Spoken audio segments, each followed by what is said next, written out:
नमस्कार, मैं प्रत्युष शर्मा और आप देख रहे हैं CTV7 न्यूज़ की खबरें। शुरू करते हैं राष्ट्रीय खबरों से। आज राष्ट्रपति पद की उम्मीदवार द्रौपदी मुर्मू राजधानी रायपुर पहुंची। यहां पर उन्होंने विधायकों और सांसदों से मुलाकात की। इसके अलावा वो कई अन्य कार्यक्रमों में शरीक हुई। यहां पर उन्होंने रानी दुर्गावती की प्रतिमा पर माल्यार्पण भी किया। इसके अलावा प्रजापिता ब्रह्म कुमारी के महिला सदस्यों से भी मुलाकात की है। विधायकों और सांसदों से भी मुलाकात करने के बाद उन्होंने अपने लिए वोट मांगा है। हम आपको बता दें कि छत्तीसगढ़ की बहुजन समाजवादी पार्टी और छत्तीसगढ़ जनता कांग्रेस की ओर से भी समर्थन देने की बात कही गई है। कार्यक्रम के संबंध में भारतीय जनता पार्टी के प्रदेश अध्यक्ष विष्णुदेव साय ने मीडिया को विस्तार से जानकारी दी। और बीजेपी के राष्ट्रीय अध्यक्ष JP नड्डा जी का आभार, उनको बहुत बहुत धन्यवाद। और आज श्रीमती द्रौपदी मुर्मू यहाँ पर छत्तीसगढ़ में सांसद और यहाँ पर के जो हमारे विधायक हैं उनसे समर्थन मांगने आई थी और समर्थन का उन्होंने आग्रह किया है और सभी ने आश्वस्त किया है। BSP और छचका पार्टी वाले भी खुल के समर्थन श्रीमती द्रौपदी मुर्मू जी को दे रहे हैं। भारतीय जनता पार्टी की एक महत्वपूर्ण बैठक कुशाभाऊ ठाकरे परिसर में आयोजित की गई थी। आने वाले सत्रों को देखते हुए इन बैठकों को रखा गया था, जिसमें सांसद और विधायक दोनों शामिल हुए। छत्तीसगढ़ में बढ़ते हुए अपराध, खाद बीज की कमी को लेकर के व्यापक स्तर पर चर्चा हुई है। साथ ही साथ इस बात को भी विधायकों को समझाया गया कि किस तरीके से सदन में अपनी बात को रखना है। वहीं राष्ट्रीय स्तर पे किन मुद्दों को उठाना है, इसकी बात संसदों के साथ की गई। 20 तारीख से विधानसभा का सत्र है, वहाँ पार्लियामेंट का भी सत्र है। तो पार्लियामेंट के क्या विषय जो है यहाँ से और वहाँ के जो विषय में महत्वपूर्ण विषयों पर चर्चा हुई, योजनाओं को लेकर के बाकी विषयों पे।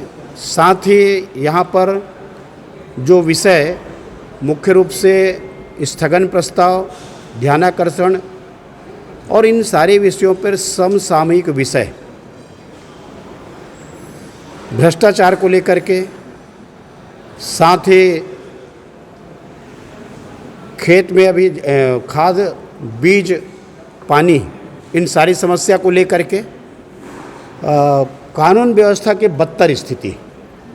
लगातार भारतीय जनता पार्टी के राष्ट्रीय स्तर के नेताओं का दौरा छत्तीसगढ़ में हो रहा है, जिस पर आज एक वीडियो बयान जारी किया है कांग्रेस के संचार विभाग के प्रभारी सुशील आनंद शुक्ला ने। उनका कहना है कि भारतीय जनता पार्टी को अब छत्तीसगढ़ के जो उनके नेता हैं उन पर भरोसा नहीं है, इसलिए वो समय समय पर यहाँ पर दौरा रखते हैं, जबकि यहाँ पर वो कोई भी नई घोषणा करते ही नहीं। देखिए, केंद्रीय मंत्री छत्तीसगढ़ में छत्तीसगढ़ के विकास के लिए नहीं आ रहे हैं, प्रशासनिक कार्यों के लिए नहीं आ रहे हैं।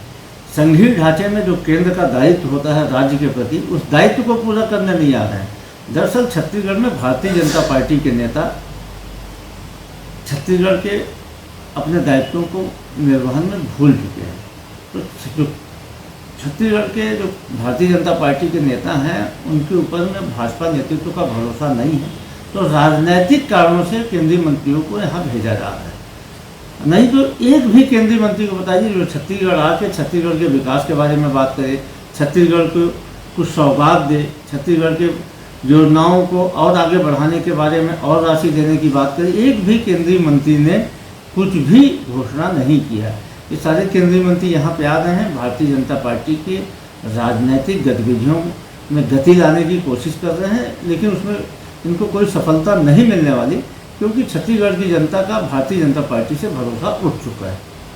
राजधानी रायपुर में लगातार अपराध बढ़ रहे हैं, जिसको लेकर के धर्मलाल कौशिक ने चिंता जाहिर की है। इस संबंध में एक प्रतिनिधिमंडल मिल चुका है राज्यपाल से। उन्होंने मीडिया से चर्चा करते हुए कहा है कि छत्तीसगढ़ के हालात अब बहुत खराब हो गए हैं। छत्तीसगढ़ कि एक दिन बिना चाकू के नहीं रहीबो और गड़बो नवा छत्तीसगढ़।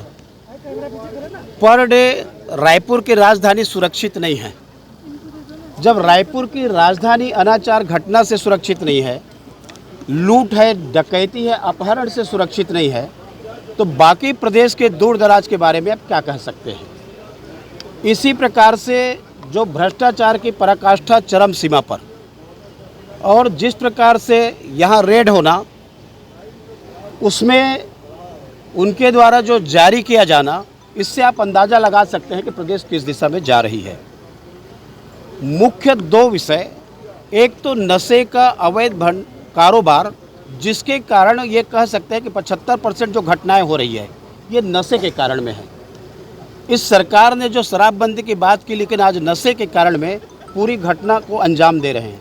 राजधानी में कोई भी दिन ऐसा नहीं जा रहा है जिस दिन चाकूबाजी की घटनाएं नहीं हो। वहीं पुलिस कर्मचारी भी अब तेजी से अभियान चला करके आर्म्स एक्ट के तहत कार्यवाही भी कर रहे हैं। ऑनलाइन चाकू मंगाने वालों की संख्या बहुत ज़्यादा है, इसमें महिलाएं तक शामिल है। पुलिस ने ऐसे सैकड़ों चाकुओं को बरामद किया है। साथ ही साथ में एक वाहन चोर गिरोह के 2 सदस्यों को भी गिरफ्तार किया है। इसके अलावा दिगर अपराध के लोगों पर भी लगाम लगाई जा रही है। इन तमाम मामलों की जानकारी मीडिया को एसपी ने दी।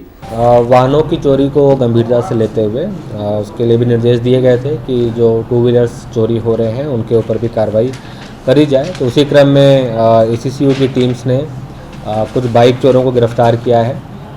कुल 3 चोर गिरफ्तार हुए हैं और उनसे 20 टोटल गाड़ियाँ 2 व्हीलर्स बरामद हुई हैं और एक ऑटो उनके साथ बरामद हुआ है। अलग अलग थानों में इन गाड़ियों के संबंध में अपराध पंजीबद्ध हैं। इनसे पूछताछ की जा रही है और भी दूसरे चोरों के बारे में जानकारी ली जा रही है। तो एक ये अच्छी सफलता है क्राइम टीम की, जिसमें 21 गाड़ियाँ कुल इन्होंने बरामद करी हैं। उसके साथ ही चाकूबाजी को देखते हुए बहुत सारे लोगों पे आर्म्स एक्ट की भी कार्रवाइयाँ लगातार रायपुर पुलिस कर रही है। उसके साथ ही पैरेलली जो ऑनलाइन ऑर्डर करके कुछ वेबसाइट से फ्लैशी नाइफ्स, अच्छे नाइफ्स जिनको रख के कुछ लोग घूमते हैं, तो वैसे लोगों की जानकारी निकाल करके उनसे भी 50 से अधिक चाकू बरामद किए गए। अखिल भारतीय तेरापंथ महिलाओं की ओर से एक कॉन्फ्रेंस का आयोजन राजधानी रायपुर में प्रस्तावित है।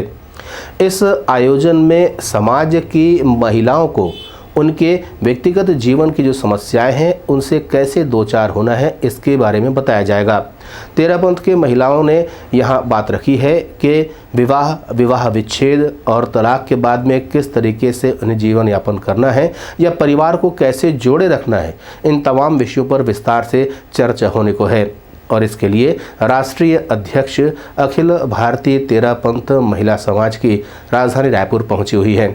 आज अखिल भारतीय तेरापंथ महिला मंडल के तत्वावधान से रायपुर महिला मंडल ने एक कॉन्फ्रेंस का आयोजन किया जिसका नाम था इम्पैक्ट 360 डिग्रीज।